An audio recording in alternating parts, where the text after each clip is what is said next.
All right, well, it's Sunday morning, about 7 in the morning, and this is kind of what our day looks like the last couple of years since we bought this. But today we're just going to give you guys a quick introduction. This will be a separate playlist in our channel. It's going to be specific towards the coffee shop. So today it's me, Matt, and my wife, Anna. We're the owners of Wake Up Whitetail, and we're going to take you for a little tour.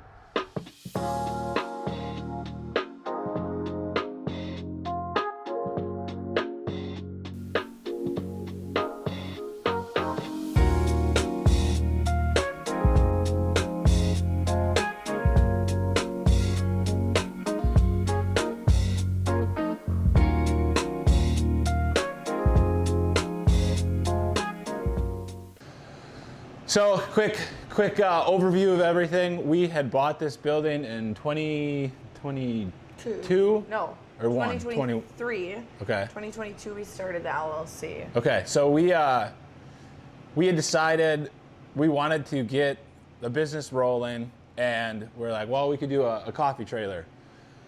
So we had started with building the brand, coming up with the name, where we're going to get our coffee from. And as we're doing that, that's the winter of 21, right? Or 22. 22. And that was right during COVID. And we're looking, and we live in Brandon, and always searching for different real estate, and whether it was a storefront, residential for housing, commercial housing, and we happened to... Well, I think we didn't really pay any attention to downtown. Yeah. Until we were looking at doing the LLC and starting the trailer. And then after a couple months, I'm like, we've been driving past an empty building literally every single day. Like, maybe we should just go look at it. Yeah. Because it had the for sale sign and then the price reduced. Right? So that, yes, yep. So then, like, following that and seeing, okay, like, well, duh, like, we literally live here. Why would we not try to do something in our own community? Mm-hmm. And thank God we did, because that has been a huge part of our brand now, is just community, community, community. And that's what we want people to feel when they come in here, and whether they're interacting with us or the girls. It's a huge thing of just giving back and a place to sit down, to meet, to talk, catch up with old friends, and give back through different programs in the community. So we'll have a handful of pictures and videos of what this looked like before. So going through the first room, there was bar stools, an old counter. So I should add, it was kind of a coffee shop, but mostly it was a family restaurant for 20 years, multiple different, same owner, but multiple different people running different restaurants. Mm-hmm.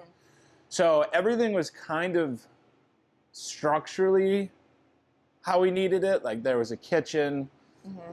a back room as far as prep, washing dishes, whatever. So that was a huge selling point too. But we knew the environment in the seating area needed a big change. Yeah. So when you came in, it was just outdated. It wasn't the vibe that we're looking for, which for us, if you're buying real estate, which we will break down in other playlists here, you're looking for something that you can add value to.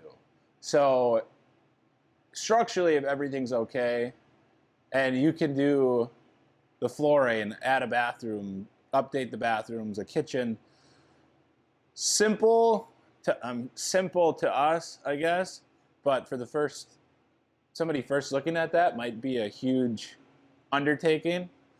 But they're quick things that you can do to add value to the real estate. So as far as our entrance goes, we wanted it to be... Oh, there was a... Yeah. We wanted it to feel very open. Welcome. So when you come in, it's relaxing. It's a vibe. That's what when we go places, that's what we're looking for. Like a warm feeling of you could you could spend hours here just hanging out, chatting, because that's one of our favorite things to do with our friends. So when you come in the door, there was a big box in here. So then you had to come through and then go to a second door. Another door. Because of the wind coming in, winter. They said one of the older guys had stopped in here while we were renovating. We have many stories of people doing that, but he said they had done that because of the heating costs. They felt like they were losing a lot of heat with the door being swung open all the time. Worth the extra cost. That was one of the first things we ripped down. Took it down. Just because when we're hauling stuff in, hauling stuff out, it was so annoying having a little 4-foot cubby here. As far as the heating side of things went, we'll get into that in the next room. But another thing with making sure it was welcoming was before, in order to get into the seating area, you had to go all the way past through that doorway. And so I made it a big deal. I'm like, I know it sucks to take out brick, but we have to make it so you can see into the seating area to see what's going on, see if your friend's here. Yeah, it does make such a big difference. This one little door opens up the whole shop. Yeah, so coming into the shop, as far as ordering and dining in, we didn't want people sitting at the front counter. And that was one of the other things that we did right away was rip them stools out so we could work on the bar space. So we kind of took it room by room. We did do a lot of demo all at once, but it was mostly just so we could structurally see the space and then start putting our plan together. So when you do come in and you're ordering at the bar, you're not going to sit there, but we have it open so that way the girls and the customers can interact. It's very personable. Nobody's hiding back 15 feet or 40 feet down a bar where you're talking with people as they come, as they go, and that's a huge thing. When people come in the door, all the girls are great at that. Like, good morning, hi. When they leave, somebody's saying bye, have a great day. Whether they're up here in the back, like as soon as somebody hears that door, it's just an automatic response now. We had designed the back of this thinking 4 foot would be plenty, but it gets a little hectic. Morning, dude. Who is that? Cassie? Carly? Perfect timing. Welcome. We passed by and I was just like, the lights are on. And I was like, pretty late. I saw the lights and I'm like, oh yeah. I was really like, oh my gosh, am I that late and no one's Daylight savings. We'll let you guys chime in too. Perfect. So if you're catching this, Jack, this is Carly, Carly and Cassie coming in bright and early. These are you. Well, early we thought we were late. first 2 of probably 5 employees. First, Yeah. Carly was first. Danielle might have been. Carly was huge getting things going, and now Cassie has been kick ass. She was our like grounding. Like, okay, once we locked you down, we're like, we can do this. Okay. Because we didn't have a manager and I was still working full time. So. And we knew nothing about coffee. And Carly was a barista for quite a few years. So that was huge getting going too, because it was even layout back here. Perfect, because we were just explaining the layout. So we clearly went too small. We can't really go this way. We used to have only up to 3. Like, I think on weekends it was like 3 people working. And now I have 5 baristas scheduled, and then I'm here on top of that usually. So like, and then 6 1 or 2 girls in the here. kitchen. Yeah. So now you have people coming from the kitchen up here. We're still working on that, trying to get the flow of things. Every week it kind of just gets analyzed of what we can do, and it's just simple things like we don't like having to cross paths, but we are very limited on our space, so the girls make do with what we've got. Eventually, maybe down the road, we'll be able to go that way. There is a unit next to us that potentially will renovate and try to open this all up. Things that we did in the dining room. This used to be carpet, drop tiles. Carpet or computer lab carpet. Yeah, kind of like you were like in computer class in high school. Oh. So And the drop ceiling. we ripped that out, and then when we had first bought it, I took a tile out and I climbed up there, and you could just feel the heat stuck up in there. So we wanted to, and then I noticed all the ceiling tiles were still up there. They were not in very good shape. Anna and I spent a couple days. This room was okay for the most part, where it wasn't like peeling, but in the third room it was peeling so bad, so we had to hand sanded. scrape. And if you look close enough, I don't know if you'll be able to catch that, Jack, but there are a lot of details and ridges in the ceiling tiles. So that really was probably one of the most annoying things out of this whole. It didn't bother me. I hated coming home from work It needed to get and done. knowing that I had to just climb up there on the ladder and just start scrubbing. So we ripped the ceiling out, got new HVAC installed. Our energy bill, honestly, for the size of the building and the multiple spaces in here, it's pretty affordable. We have some months that, this winter was a brutal winter. It got a little high, but we're also running a ton of different machines. So we also found a space heater in the back room. The back room is a block wall, and the floor is not insulated on the addition. In the floor, so it's freezing. So that's on the list. So there's always things that we're trying to improve, whether it's saving money efficiency-wise with utilities or daily operations, like not crossing paths, making the girls more efficient that way. Ordering. Anna does a lot of. Used to have to drive up to Appleton a couple days a week or every other. I'm always at the grocery store now, but So figuring out systems with that too. We had also cut out both of these. That was like a pocket door. So for a while they were running another business in this third room, our lounge space. which, side note, when we started, we're like, we might have to turn that into a third business if we don't fill this space with customers. Yeah, so a second business. Going off of that, doing this whole thing was a stretch. It wasn't that we had a ton of money and we're People like, doubted us. so many doubts. Or the business itself. We had people coming in here while we're working at 10 o'clock at night telling us how dumb this was and it wasn't going to work. Right to our face. Everybody's tried it and nothing's worked. Yeah, nothing's worked in there for 20 years. Like, what are you guys going to do? Mm-hmm. So we're going to do a coffee shop. We want to have food. Like, we didn't even really want to have a lot of food to begin with. That's true. It's our grinder. Yeah, that might pick us up a little bit. I could have bad food. Jack had just asked, did people actually say that? Yeah, multiple people had said that. Whether we were out to eat in town or coming in here right to our face saying it. We had friends afterwards too that admitted, like, we were really worried. So, yeah, and that's so were respectable. we. So were we, right? Yeah.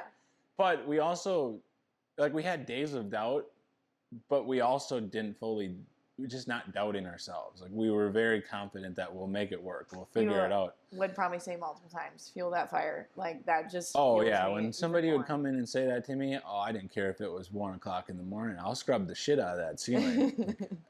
That's what happened. I was like, it would have come at like the perfect time where it's just like you're already irritated, but knowing, all right, that fuels me. It's like, go ahead and say it, and we'll show you.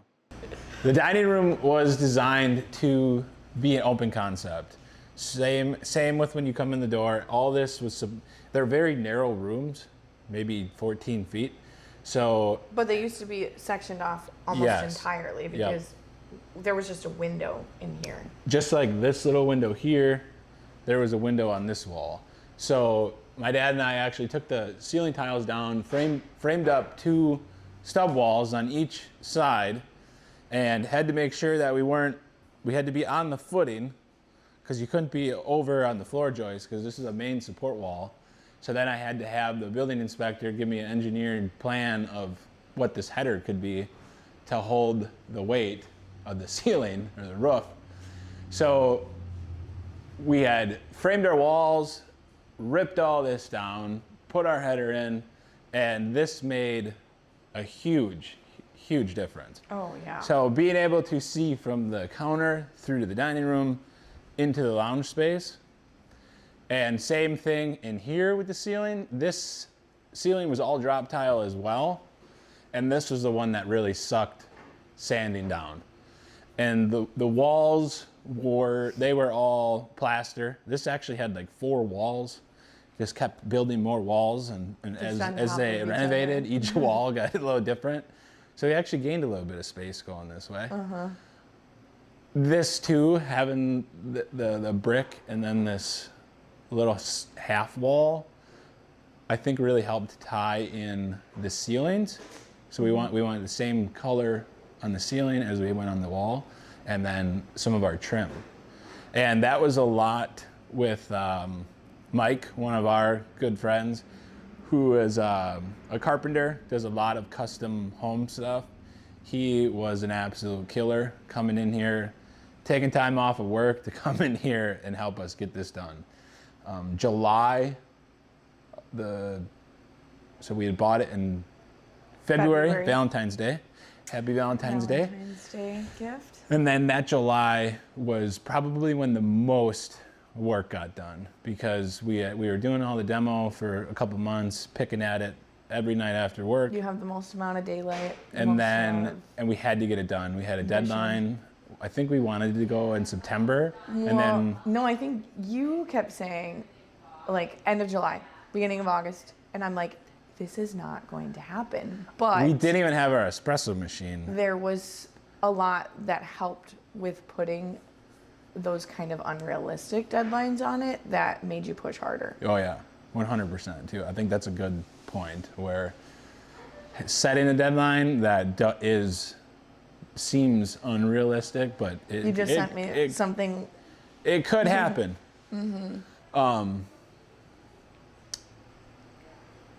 This space specifically is the homey part. Sit down for 3 hours. We're not trying to have you in and out. We want people to meet and greet, work on schoolwork, business stuff.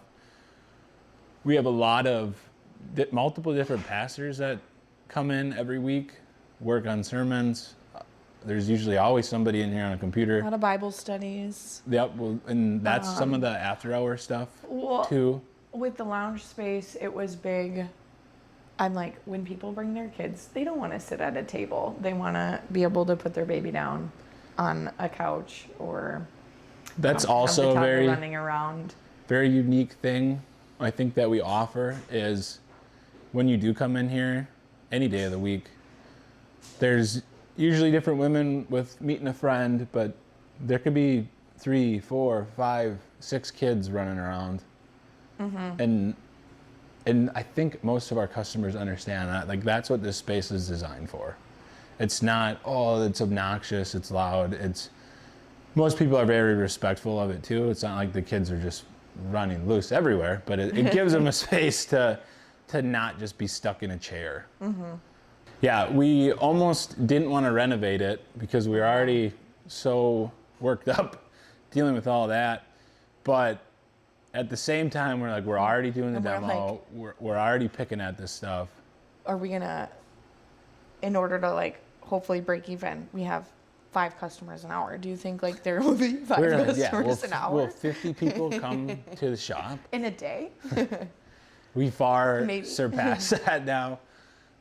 We had thought maybe once we got this renovated and we're going, it's like, okay, maybe somebody else, if things are slow at the shop, we can always block this room back off and create another business, whether we're going to run a different business out of this or somebody else could come in, rent it, and have their own little storefront. But then I was like, but I love the couch area. So in the window, the big window lets in so much light.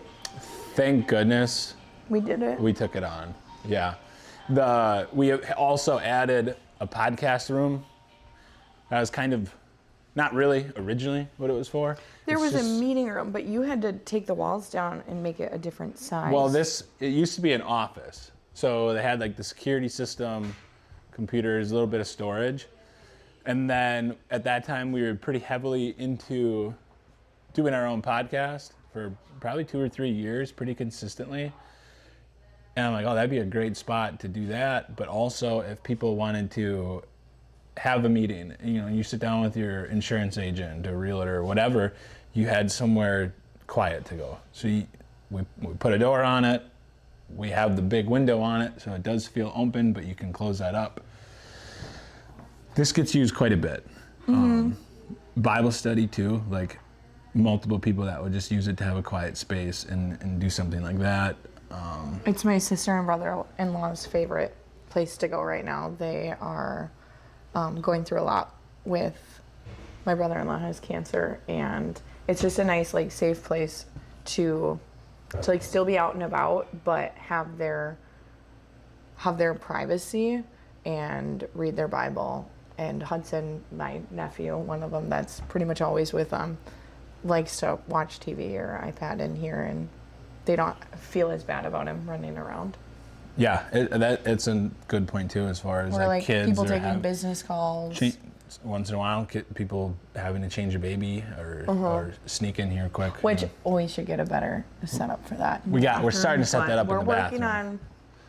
Yeah, everything is continuous. Nothing is. We're never satisfied.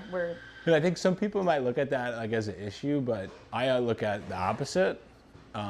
You go to a lot of spaces and businesses that have been around for a long time, and it's just not the way business really works anymore. From what I see, You have it's to like continually. you always got to upgrade be. Yeah, it shows you care. You're trying to provide as much value as you can to the customer. You want people to come in like. The awesome thing we have, all this taxidermy. That was another thing that's how the brand started, was Honest Dad's collected taxidermy for 30 plus years. And it just sat at his house. Nobody got to see it. Well, it's so unique. You come through here, every time you come in, you're gonna find something else. So that's another thing, just adding different things like that. Besides making things easier on our employees as far as the operations go, we try to do the similar things with customers too, where we're not trying to cram 50 tables in here. We want people to feel comfortable, not overwhelmed. Same thing with this room. It's bring the kids, sit down for 3 hours, nobody's pushing you to get out of here. So this is just a quick rundown as far as what the shop is. There's not too much detail in the business side of things, really how the renovation process went, how the brand started. We're not really covering any of that today.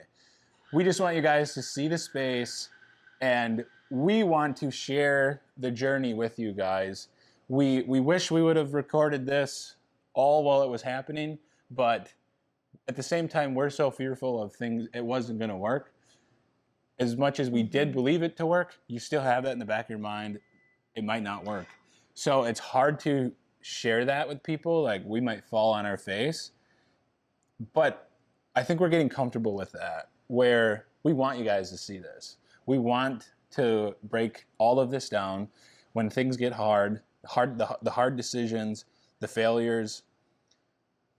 We're not afraid to show that now. So this playlist is going to be a continuous multi-year process, really. We probably won't get one video of this a week, but everything will try to be in chronological order as far as sitting down that night, starting the brand, coming up with the name, using the decor, finding the building. Every little process like that, we're going to break down into its own individual video for you. That way you guys can really understand the in-depth behind who we are, our vision for this, and what the brand of Wake Up Whitetail is. It's not just coffee. It really is who we are, community, and the passion for our staff, the people around us. We're, I think, still a little fearful to do this aspect of it, but also very excited too. We want you guys to learn from the mistakes that we have made, but also learn from some of the things that have gone well for us. So, and just connect with Wake Up Whitetail and the brand. Everything we do is to be personable. It's we want to help, we want to give back, and I think this is just another avenue for us to be able to do that. So stick around, subscribe to the channel, follow this playlist if you're interested in this. If not, we're going to do stuff as far as a concrete business goes, but also we have another venture that Jack will start to capture throughout the summer, is a new property that we bought that'll be a short-term rental design, also a little possibly vacation spot for us, so we can relax and maybe not think about the operations every day. But we're excited to take you guys on that journey, so thank you for sticking with us so far.